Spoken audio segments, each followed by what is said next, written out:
lot of things. You got to have some shelter. You try to cover it up. You got to have the right kind of wood. And then you might get a fire going. It rains harder. It puts it out. You have to take the coals and work them. Building a fire in the rain is difficult. Some would say it's impossible. No.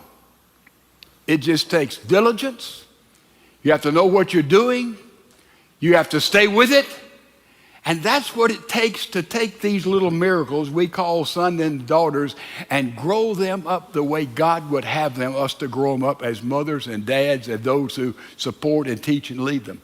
It's like building a fire in the rain in our culture, isn't it? So how do you do it? It's a challenge for all of us. And we can't anticipate all the signs of rebellion. We can't anticipate all the situations we find ourselves with kids and with families. You know, how in the world can we prepare them? How can we build the right stuff in them that God would have us to build in them as parents? You know, handling this situation. And we can't plan for all the extremities. But there are some basic things parents, couples can do to sort of put some things down, to put down a grid, some parameters. And I want to present to you 2 negatives and 2 positives. 2 negatives, don't do this. 2 positives, do this. And that'll help us in the overwhelming challenge we have in our modern world. And that is to, with our sons and with our daughters, to build a fire in their life, a purpose in their life, Christ in their life, in the middle of a rainstorm. I want you to look, first of all, the first negative, Ephesians chapter number 6. Paul is writing, he says, fathers, do not provoke your children to anger. Do not provoke your children to anger. How does that operate? Do not provoke your children to wrath. It means our children are never to be angry with us? No. It means our children are always to be happy? No. But we don't provoke them in such a way that they are overwhelmed with bitterness and it stays in their lives and it's stored up there, and there's a seething kind of anger that comes with our sons and daughters. And this happens when we over-discipline them. It happens when we under-discipline them. I remember when my son Ed, he was a sophomore or junior in high school. He had a big test on the Constitution and the bylaws. I asked him through the week, are you studying? Are you sort of getting it? Oh yeah, Dad, I'm on top of it. I'll be ready for the test. The night before the test, I went up to his room. And I got the book and the study questions, and I asked him. And he didn't know the Constitution from Mary Had a Little Lamb. It was unbelievable. I reminded him we'd visited Washington. We'd seen it behind the case. Man, he didn't know anything. And all week long, he was ready for the big test. And I just lost it. And I remember I grabbed him by the hair way too hard. I said, son, we're going to stay here till you know the Constitution, the bylaws, the amendment, and everybody who wrote them backwards and forwards. And we went to bed about 3:45. Next morning, I went up there because I didn't sleep very much that short night. And I apologized. I cried, and he cried.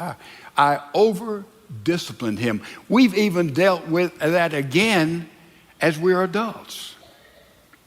You see, you can provoke your children. He was too old for this kind of corporate punishment. And see, I was not in control, but I was asking him to be in control. Parents, when you're not in control, you can't discipline your children. If you do it improperly, and you discipline them to a point of anger and a point of wrath. That's what the warning here Paul gives us. Don't over-discipline your kids. It's got to be the right time, the right place, identified with the right person, in the right situation. All of our kids are different. With Ed, it took corporate punishment to get him in line so many times. With Ben, you could talk and reason with him. With Cliff, he had such a tender heart. You just look at him. He got it. You see, you have to adapt to all of these things, age appropriate. And so we can over-discipline and we can under-discipline. The best illustration of under-discipline I know is in the Bible. You have King David. Man, he's on the throne. He's ruling everything. He's in charge. He's king, doing a fabulous job. Geopolitical relations are up. The economy is up. Man, the people respect him. He's honored. He's a poet. He's a man after God's own heart. But what happened to his family? His son, Amnon, was sick. Amnon asked his half-sister Tamar to come and feed him while he was in the bed sick. When everyone left, he took his sister and he raped her. It said in the Bible, David knew about it. He was angry, but he did nothing about it. He knew, but he did nothing. The deadliest thing in a family is a passive father, ladies and gentlemen. The deadliest thing is a passive father. And what happened in that situation? 2 years later, Absalom came and killed his own brother to avenge what he'd done to his sister. And then Absalom was put in exile. Then David brought Absalom back home, and Absalom fell before him, but David wouldn't even see him for 2 years. And Absalom later led a rebellion against David and his own father because David knew and did nothing. That's under disciplining. And that leads to wrath. You see the wrath, the bitterness that was in Absalom because of passive dad. So we can over-discipline and under-discipline, and we can miss this clear word of instruction from God's word. Don't provoke your children to anger, to wrath. And then look at the next negative we see. These are the words of Jesus. Turn with me to Luke chapter number 17. The same story is told in Matthew. Luke chapter 17.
Jesus speaking, he said to the disciples, "It is inevitable that stumbling blocks come, but woe to him through whom they come.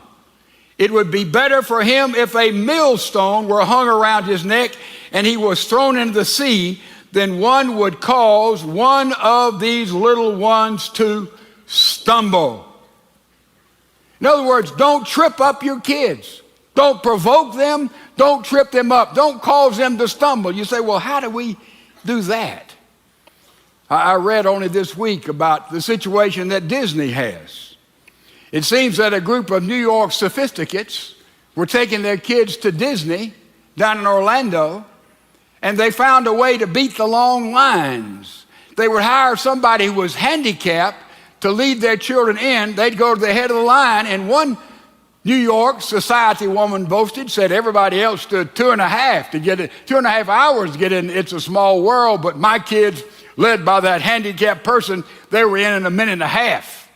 They just blitzed Disney, and they were bragging about it. Another man was talking about he did the same thing. He got a doctor to write out a prescription and said his son was HDDD. I think all of us know that anyway. And therefore they put him at the head of the line. See, they broke the system. You say, well, what about that? You see what you're doing? You're tripping up your son and daughter. You're showing them how to take shortcuts by money, by prestige, by beating the system. And therefore they get to college and they, oh, I can't believe you cheated on that test and you're thrown out of school. Dad, Mom, you don't have a leg to stand on. any more than David had a leg to stand on in dealing with his son who's raped his daughter, because David had already been guilty of sleeping with someone who wasn't his wife. See what I'm saying? We cause our children to stumble. And sometimes they stumble so ingloriously, it breaks your heart. Here's a letter written a few years back by a teenager. Dear folks, thank you for everything, but I'm going to Chicago and try to start some kind of new life. You asked me why I did those things and why I gave you so much trouble. The answer is easy for me to give to you, but I'm wondering if you will understand. Remember when I was 6 or 7 and I used to want you to just listen to me? I remember all the nice things you gave me for Christmas, my birthday. I was really happy with those things about a few days. At the time I got the things, but the rest of the time during the year I really didn't want presents. I just wanted all the time for you to listen to me like I was somebody who felt things too, because I remember even when I was young I felt things, but you said you were too busy.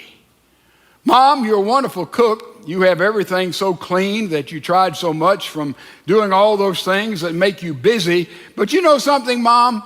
I would have liked crackers and peanut butter just as well if you'd only sat down with me a while during the day and said to me, tell me all about it so maybe I can help you understand.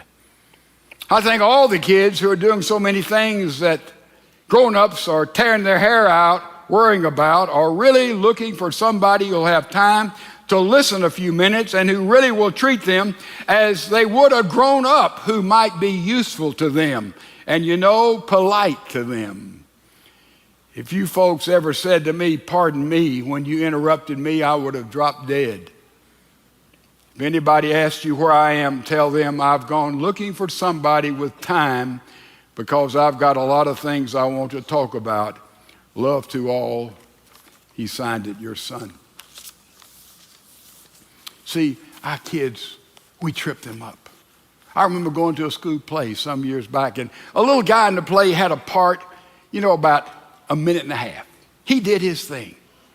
And after the play was over, that little guy came storming behind the stage. I happened to see him, and he just ran out there to his daddy. To him, he just played Hamlet on Broadway. He was just thrilled to death.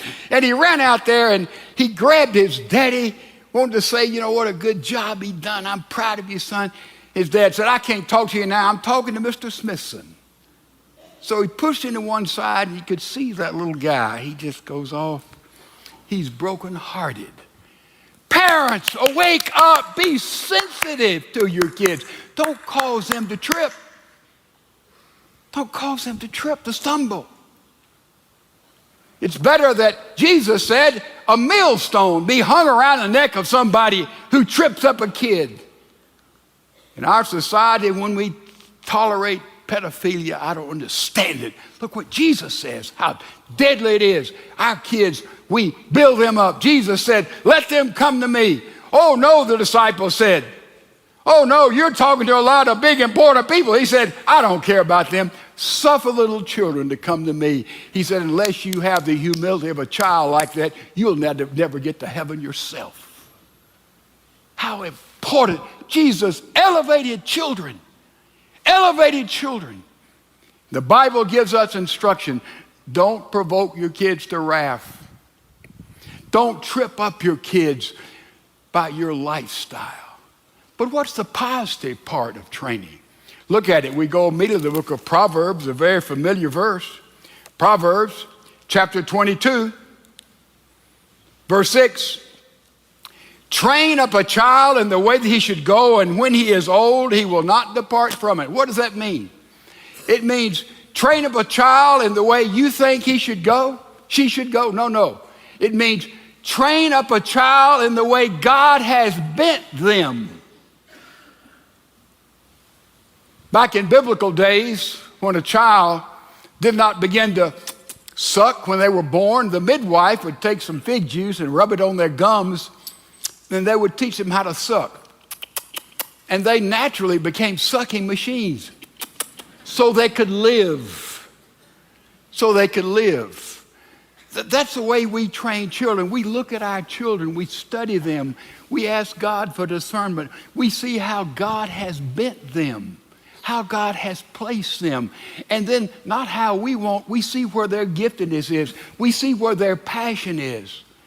You know, Joe Beth and I are just strolling through life. All of a sudden, my youngest son, Cliff, was born, and we were trying to figure out how he was bent, and we couldn't figure it out until we gave him a guitar, a little guitar, one Christmas, and man, all of a sudden, we have a musician on our hands. Where did that come from?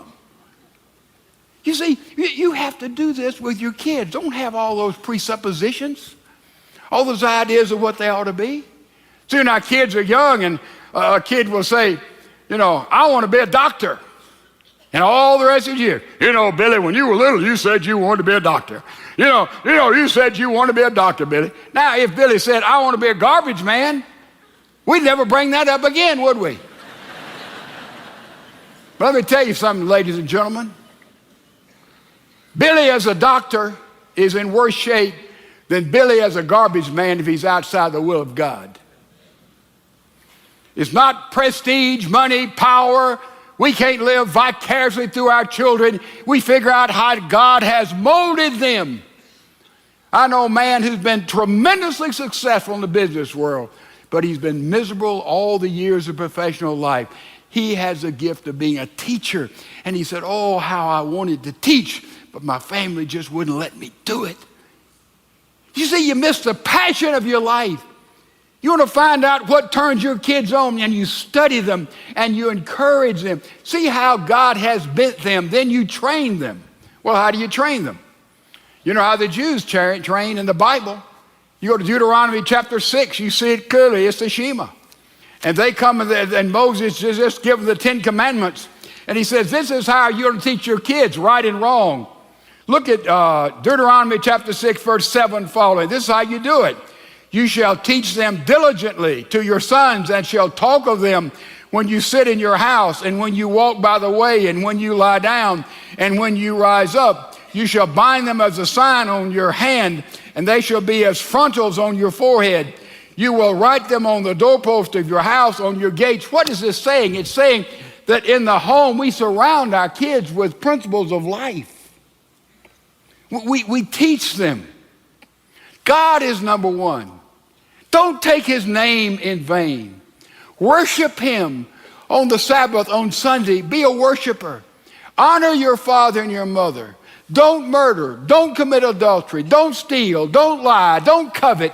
And we teach that. We inculcate. We teach that to our kids all the time. It's just a part of the atmosphere of our family and of our home. This is how we do it. We are training them up in the way that God has bent them, putting moral fiber in the middle of them. That's the third thing we do, and that's the first positive thing we do. Look at the next positive thing we do with our kids. We go back to Ephesians. It finishes that passage up. It says, but bring them up in the discipline and instruction of the Lord.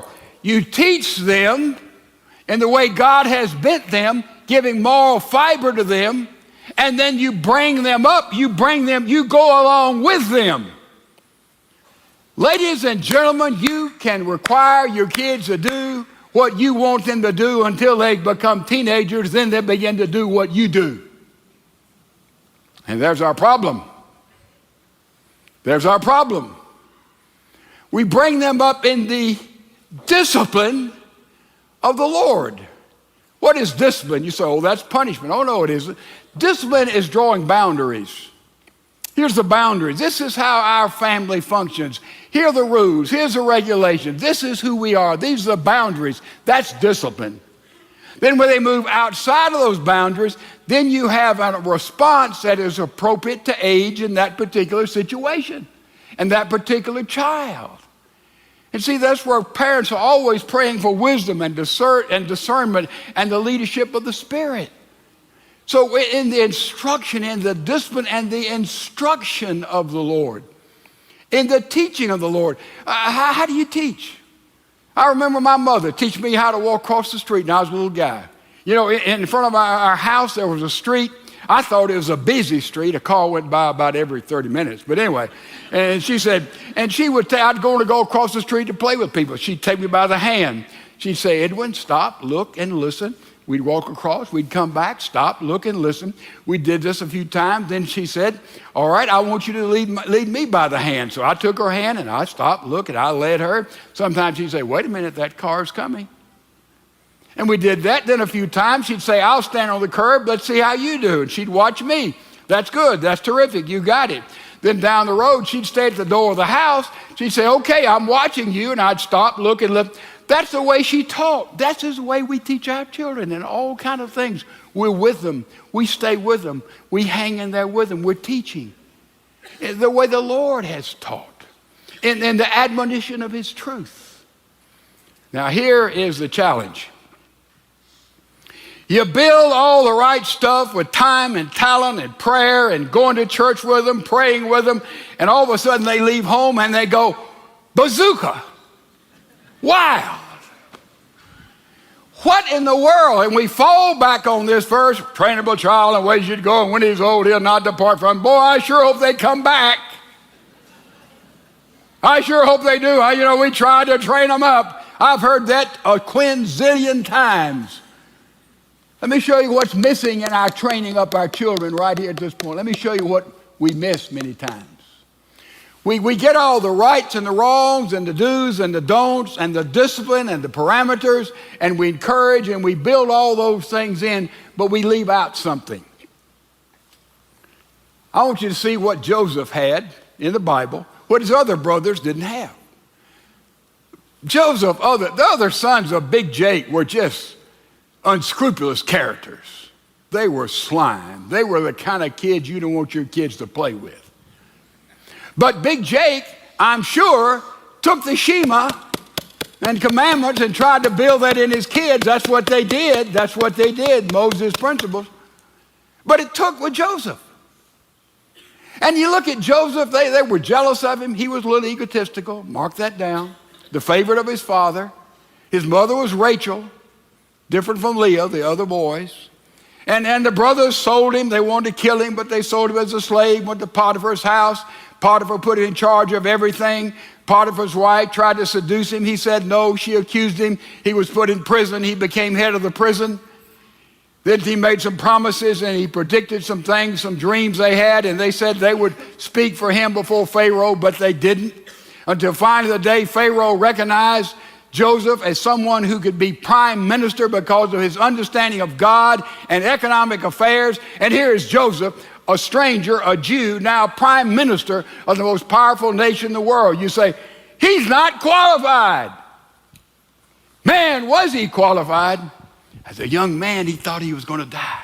As a young man, he was sold into slavery. As a young man, he rose in prominence in Potiphar's house. As a young man, he rose in prominence as he was in prison. See, God put him through all those schools of discipline that uniquely prepared him for that moment of service and exaltation in his life. Well, how did Joseph have this kind of character and fiber, and his other brothers didn't? You see the character demonstrated there when Miss Potiphar tried to seduce him. She was Miss Egypt. Knockout, beautiful. And it was the culture of the day. Here's Joseph, strong, handsome, Jewish. Man, he was something. And the Bible says she tempted him day after day after day. Not a one-time deal. And finally, he said no, and she grabbed him by the shirt and ripped the shirt off his back as he ran from her. But he told her as to why he could not sleep with her. 3 things. What did he say? He said, I can't do this thing because your husband has put me in charge of everything he has but you. You know, he had a vocational accountability he was taught. And then he says, I can't do this thing because you're his wife. You're the exclusive property of him, and he's the exclusive property of you. I can't do it. And then he said the third reason I can't do it because God sees me. Where did he learn this kind of application? His older brothers evidently didn't have it. Had the same dad, but a different mom. And I'm going to guess it was Rachel. That mom said, look, here's what you don't do, and here's what you do, but here it is, parents. Why we do not worship other gods. This is why we do not covet other people's property. This is why we do not murder. It's why we do not commit adultery. It's why we do not steal. It's why. You see, we have to not only teach and put boundaries up and explain, we use illustrations in life and say, look what happened over there. Look what they did wrong. Look at the example. Look what's going right in that life. Why? Look why. What happened to that kid on drugs? And look what happened to that life. Look what happened to that kid who made the right choice and what happened in that life. You see, we not only teach and lay down all the principles line upon line, precept upon precept, we explain to our kids why. And when you do that, they'll get out in this world and they'll make value judgments and moral choices that will be fabulous. You see the genius of it? 2 negatives. Don't provoke. Don't trip up. What do?